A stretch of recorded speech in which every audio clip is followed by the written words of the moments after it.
So it's Black History Month here in the UK, and I haven't done anything around that, which has to be a first. If you know me or if we're connected in any way, you would know that I have previously covered sexuality, the historical impact on Black sexuality, sexual stereotypes, and just a bunch of other stuff over the years. I mean, I spend most of my time talking about sex and relationships in some capacities. So I figured if I'm going to do the whole Black History Month thing, then it makes sense that I do so whilst staying in my lane, so to speak. Now, if you know me, you would know that R&B and soul are pretty much staple in my life. I love music, period, but there is something about slow jams, R&B, soul. It just gets me in my feels every single time. I definitely grew up on a steady diet of R&B artists, and coming from a West Indian home, reggae and soca and calypso were also massively on the menu, let's say. But it was, and still is, the soul for me. So what is it about R&B that just does what it does? Is it the sexy male or female vocals accompanied by a usually slowed down tempo? Is it the on-point harmonies or the sultry arrangement of the music? Or is it all of that and more? Even without vocals, R&B music,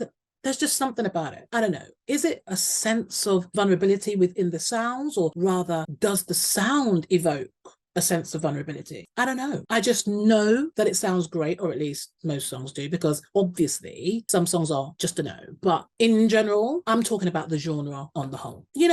Thinking about it, it's probably a lot to do with the drum patterns. In some songs, they literally emulate patterns of making love. The first song that comes to mind is D'Angelo Untitled, How Does It Feel? Obviously. From the very opening of that song, the drums maintain the tempo, a very sexy, slow, it feels like I'm making love kind of tempo. As the song progresses, other instruments come in and do their thing, but it's the drums that maintain the rhythm, eventually working up to a musical crescendo, which can, without a doubt, be likened to, and in a lot of ways, feels like an orgasm. But I'm not trying to talk about musical arrangements or the different types of R&B songs that I love, because I'll be here all year. I want to talk about what R&B music has done for Black people, in particular, Black women. At this point, I think it makes perfect sense just to clarify that R&B actually stands for rhythm and blues, and was in fact the designated genre term used to market music to a Black audience, essentially. R&B does have its roots in gospel, jazz, and blues, but the R&B that we love today definitely has a very soul-y feel. R&B music has given Black women a safe space to explore their sexuality, talk about love, desire, passion, relationships, and everything that kind of comes into that without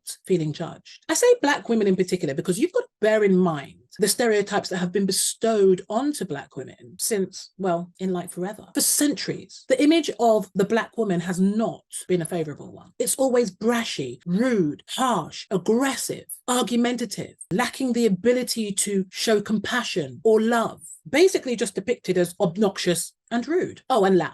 And whilst being loud, in essence, isn't necessarily a bad thing, when it's put together with other undesirable stereotypical characteristics, it ain't nice. So whilst historically Black women have been over-sexualized, the idea of them actually showing love is a very different ideal. It's one that's never really manifested as a thing. I mean, if we're going purely off stereotypes, the idea that Black women are these loving beings, well, it's not really that. It's never really been that. I mean, Black women were good enough to wet nurse slave owners' children. I mean, that's a form of showing love, isn't it? But apparently that was just a kind of need, something they were useful for, a bit like milking a cow. Oh yes, and indeed, Black women were good enough to shag, or dare I say, take advantage of without explicitly using the R-bomb. I mean, that was fine, but love and tenderness? No. That wasn't something that was really associated with Black women. And even with Black men, I mean, if you want to take it there, Black men were often hypersexualized too. They were seen as these beasts that only ever want to just get down with the get down. Apparently, nothing else mattered. They just needed sex, which is, of course, BS. So yeah, R&B music has allowed for open expression. It's allowed Black women to be real about things that would usually be regarded as taboo and things they shouldn't say.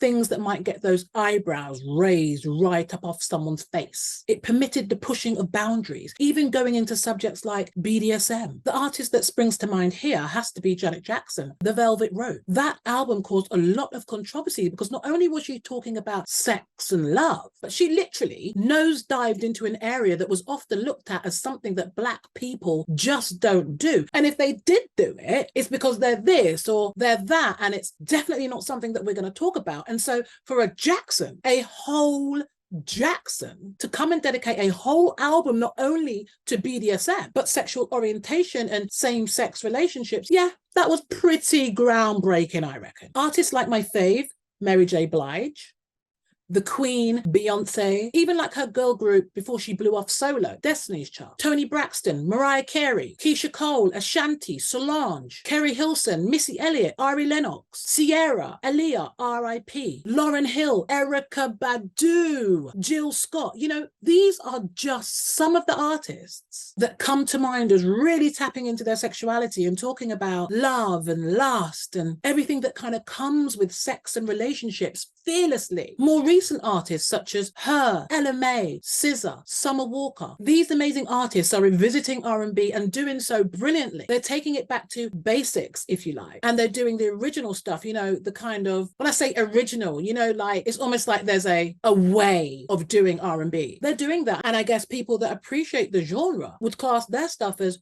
real R&B. These particular artists, they're taking it back, and I love it. Sensuality, sexuality, originality, self-love, being in love, embracing it all unapologetically. That is what R&B music means to me. That's what it says to me. And yeah, the videos are pretty dope too. R&B videos are the shit. Like, let's be real, especially the old school ones.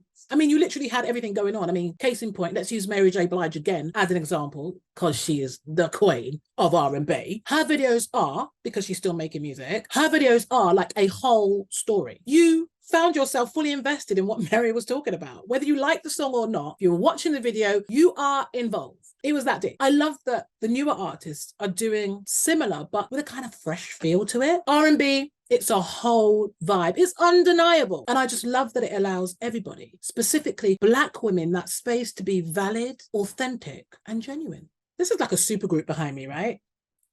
Look at it. 3 amazing women. Beyonce, Mary, and Ari Lennox. Dope as shit. I could be the 4th member. What do you think? How do I need to pose? Yeah, that's where it's at.